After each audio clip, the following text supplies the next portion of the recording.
бір ауылда бір адам не істейді ол байекең, барады да өзі жалғыз дүкен болады, арақ сататын. Ол дүкенге бір айына бір рет жинап алып келетін болады арақты. Сол арақ келген кезде бұл кісі бірінші болып барып бүкіл арақ сатып кетіп қалады ауылдан, ана дүкеннен. Бұл бірінші нәрсесі. Екінші нәрсесі, жезөкшенің барлығын, тұрғанның бәрін үйіне сатып кетіп қалады. Ауылның мешіт, бұл екінші нәрсесі. Үшінші нәрсесі, ауылның мешітіне бір ретте барған адам емес. Енді бір күн сол қайтыс болады ғой.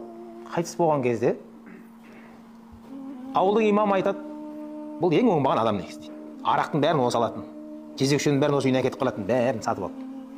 Мешітте бір ретте келген емес бұл дейді. Басқаларға ғибрат болу үшін бұның жаназасын оқымаймын мен дейді. Ауылдың бәрі айтады, біз де білеміз, бұл оңбаған адам, басқаларға ғибрат болсын, бәрі бір ауыздан келіседі ауылдағылар. Дәл сол күні сол елдің патшасы түс көреді. Ауыл бір ауылда болған жағдай. Елдің патшасы түс көреді, түсінде оған бұйрық келеді ғой. Пәлен деген ауылда пәлен деген адам өмірден өтті. Сен бар да соның жаназасын шығар дейді ғой. Анау атып тұрады патша.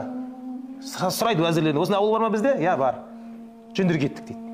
Ауылға барады, барса тур жаңа жай болып жатыр. Ананы қойып қойған, оқымаймыз жаназасын деп. Қалай дейді, патша айтады. Мен онда түсімде сол бұйрық алдым ғой мен дейді. Әйелінен сұрап керек онда, әйелінен келіп сұрайды. Патша екенін білмейді әйелі. Келеді айтады, мына сіздің күйеуіңіз жиып жатыр екен адамдар. Сіз не дейсіз дейді ғой. Сонда күйеуіңіз қандай адам еді деген кезде, мен негізі күйеуіме айтқанмын дейді жаңа. Ей, сенің істеп жатқан тірліктеріңді айтса адамдарға. Сонда ол кісі не істейді екен, күйеуі барады екен де бүкіл арақ сатып әкеп үйіне әкеп төгіп тастайды екен айтқан ағаң. Арақ жоқ болса ешкім сатып алмайды ғой оны. Ол бір айда бір келеді екен арақ осы жерге. Келгенде барлығын сатып әкетіп қалады екен бұл. Бүкіл жезөкше әйел сатып алып келеді екен де отырғызып қойып азанға дейін уағыз айтады екен. Талай намаз оқып жүрді дейді жаңа. Сендер уақыттарың сатып алған отырып тыңдаңдар деп жаңа отырғызып қойып мен уағыз айтады екен түнімен. Сөйтіп ауылындағы мешітке бір рет аяқ баспаған себебі ол басқа ауылға барып оқиды екен 5 уақыт намазды мешітке. Қанша ұзақ жер басып барсам, сонша әр қадамыма күнәм кешіріліп жатыр, әр қадамыма сауап жазылып жатыр, дәрежем көтеріліп жатыр деп, өзінің ауылына мешіт жақын жерге бармай, ана ауылға барып оқып келеді екен да. Сосын бұл ауылда оны ешкім көрмеген мешітте ешқашан. Әйел айтып берген кезде, мен өйстіп айтқан кезімде дейді күйеуіме, ей, сен мына амалдарды істеп жатсың жақсылықтарды, бұл адамдар ертең сен өлсең жаназаңды оқымайды ғой дегенде күйеуім күліп маған айтып еді. Маған Алла Тағаланың біліп тұрғаны жеткілікті.